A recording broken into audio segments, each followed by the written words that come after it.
લોકમત ન્યૂઝમાં આપનું સ્વાગત છે।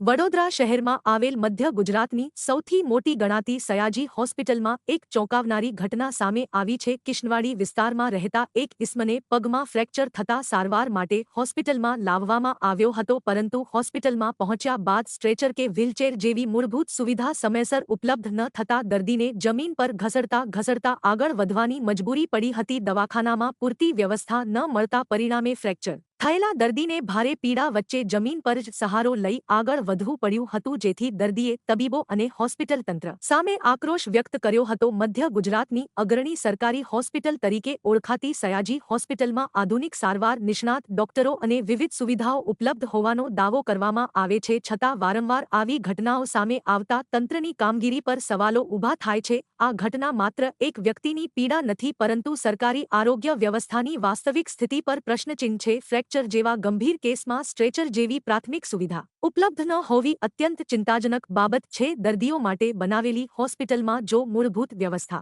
કે રીતે તમને ડાયરેક્ટ જ મોકલી દીધા, સ્ટ્રેચર નહીં? સ્ટ્રેચર નહીં મારી પાસે। અંદરથી શું જવાબ આલે? હા, મારે પાટો બાંધ્યો છે। હે? પાટો તમને વ્હીલચેર પર લઈ જવા નહીં આપતા? મારી પાસે કોઈ છે નથી દેતા, કોઈ નહીં તમારી જોડે? સર્વરને શું કીધું? હવે ડૉક્ટરે પાટો બાંધી દીધો છે, સારું છે, થોડું ભાવ થઈ જશે। એટલે આવી રીતે જવાનું એવું? આ બહાર રિક્ષામાં જતો શું નામ તમારું? અજય।